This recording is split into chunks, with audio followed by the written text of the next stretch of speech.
Mario Kart's courses aren't regular racetracks, they're more like roller coasters, taking you through shopping malls, airports, pinball machines, even into space. But designing those courses takes a lot of work. In this video, I'll break down how Mario Kart's tracks come to life, from idea to design sketch to prototype, and then finally, finished track. We'll read interviews with the designers who worked on games like Mario Kart 64, 8, and World, and discuss some of the tracks which didn't make the cut. Let's uncover how Mario Kart's racetracks are designed. Part 1. The idea. Every track starts with the idea, a location, theme, or spark of inspiration. Take Mario's Circuit from Mario Kart 8. According to director Kosuke Yabuki, the course was inspired by the game's unique anti-gravity racing mechanic. If you can drive on the walls and ceiling, what would be the most unusual layout you could think of? For the team behind Mario Kart 8, it was a Mobius strip, a twisted loop where each side is connected together in a continuous circuit. A Mario circuit, if you will. Coincidentally, the track ended up looking like the number 8, and since this was the 8th Mario Kart entry, the game's name, logo, even the Crazy 8 item, all took inspiration from that Mobius strip. Yabuki said in an interview, "It was kind of an organic thing. We were using the anti-gravity mechanic first, and we thought that was kind of fun. So they hit upon the idea of using a Mobius strip for the track." Another example is Sunshine Airport. Yoshikazu Hara, a track designer on Mario Kart 8, was given a simple instruction: make a course set in an artificial facility. Hara had only just joined Nintendo at the time. He said, "I remember being surprised at the time that even newcomers could be entrusted with such big jobs." So, Hara began brainstorming so-called artificial locations that would be interesting to race through, finally settling on an airport. Why? Because of the unique charm of airports, the big, spacious waiting areas, the conveyor belts carrying bags and cases, and the planes taking off into the sky. What if instead, it could be go-karts taking off? And with that idea, Sunshine Airport was born. But not every idea makes it in. In Mario Kart 64, designer Tadashi Sugiyama recalled a course shaped like a multi-story car park, where you would drive round and around as you climbed floor by floor. It sounded fun on paper, but in practice, all those tight turns made players feel sick. Another idea, a sprawling city with a castle and pond, was cut because it was so big that races felt never-ending. Sugiyama explained, "It was a very large map, and it took too much time to race through, so we cut it." Footage of this track has been uncovered in the years since, and it's certainly an impressive creation. I think it's a shame it ended up being cut, but Sugiyama's reasoning does make a lot of sense. So, the idea behind a Mario Kart track is really the genesis for the whole thing. A race through a water park, or inside a giant clock, or even just down a busy motorway. Mario Kart's designers have hit upon so many varied and original concepts.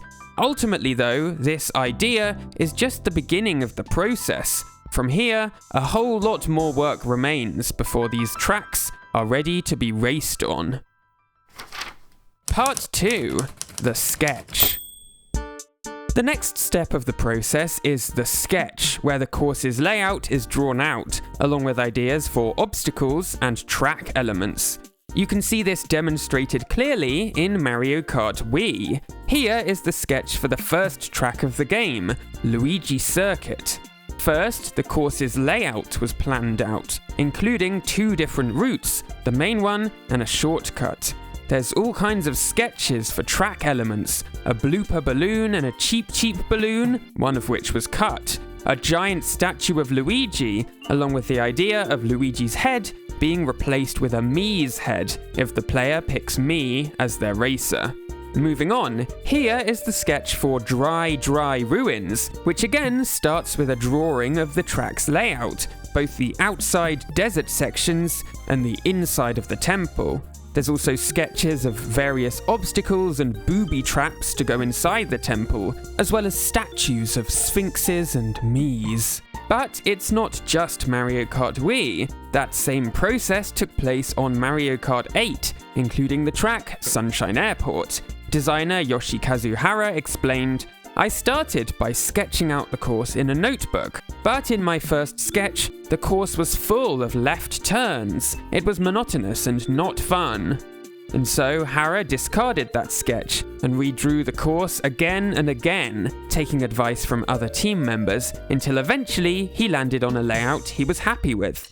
So, drawing up a clear, detailed diagram of each track before Nintendo's modelers start building it in 3D is a crucial step, which allows layouts to be revised, improved, or even tracks to be ditched entirely without wasting too much time and effort.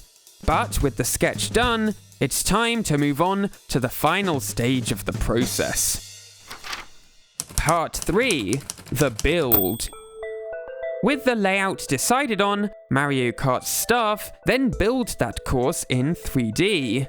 At first, these 3D designs are not done to a final level of detail. Within the files of Mario Kart DS are two different work-in-progress versions of Waluigi Pinball, which shows off the team's iterative design process. In the first version, players ascend a giant ramp before entering the pinball board. The whole look of the course is clearly far from complete, with a blue cloudy sky and a golden track surface, which don't really scream pinball.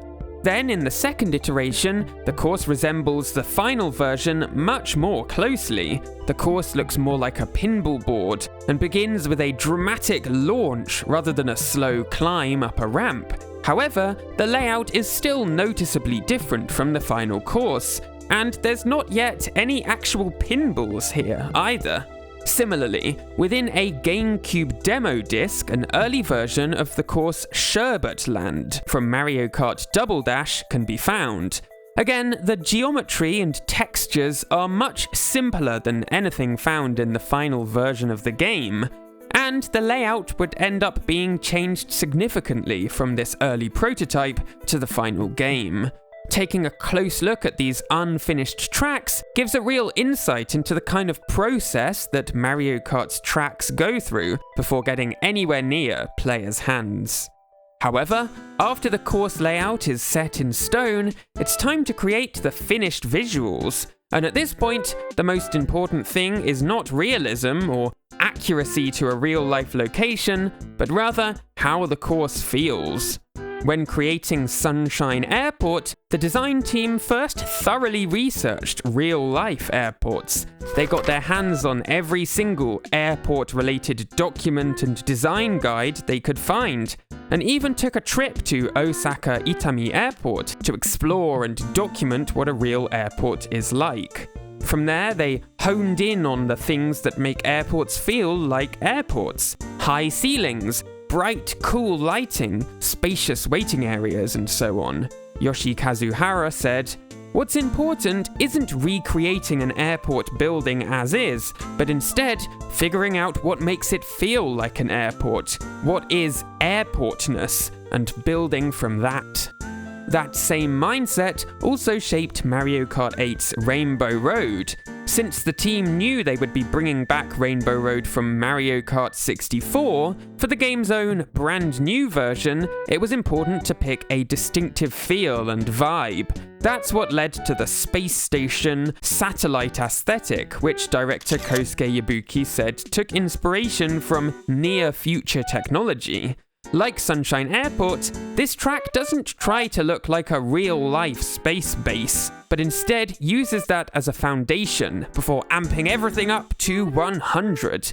Incidentally, by the time Nintendo finally stopped adding courses to Mario Kart 8 Deluxe, the game featured 5 different versions of Rainbow Road, and yet the Mario Kart 8 version stands distinct from all of them with its unique aesthetic and vibe.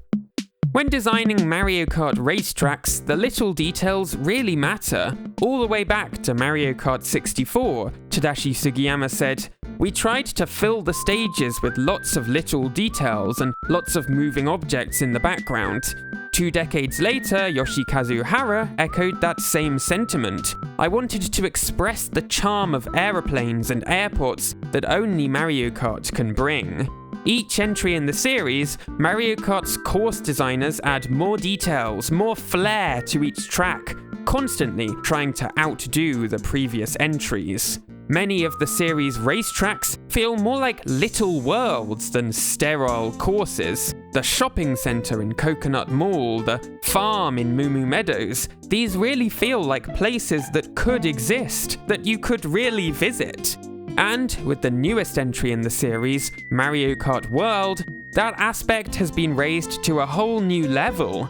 Rather than individual, self-contained racetracks, the game features an interconnected open world where you can drive from one side of the map to the other without stopping. That means that for the first time, it's not just the courses that need designing, but also everything between them, too. Masaki Ichikawa, the art director for Mario Kart World, explained in an interview, "We're making a conscious effort to create courses that are comfortable and satisfying to play. We sprinkled the terrain with what our team has been calling landmarks, such as mushroom-shaped mountains. These are designed to be easily recognizable and intriguing, so that players' eyes are naturally pulled towards their destination." The challenge that the game's design team took on was truly immense. Producer Kosuke Yabuki said, "We set out to create a new kind of Mario Kart, and that's when all our troubles began."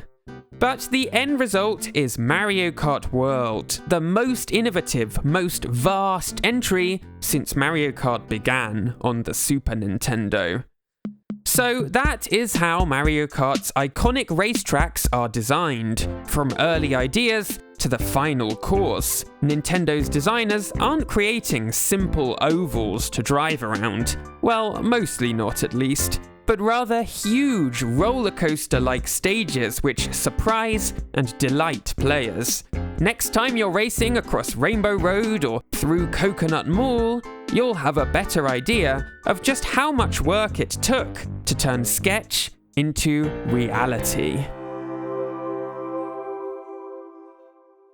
Hey, thanks so much for watching this video. As always, videos like this are made possible by my Patreon supporters, including Aaron and Catherine, Arthur Nicole, Brett and Eric, Candy Crystal, Cyprian Eov, The Real Prokion, Daryl Jero, Ellie Birnbaum, Elise Rose Barsness, Eliza the Doe, Jim Gilsonen, Kieran Chan, Kelly Wright, Kick to Cosplay, Lucas Little, Michael Gunter, Preston Kurth, Robin Stick, Skater Pie, and Thomas Söderlund.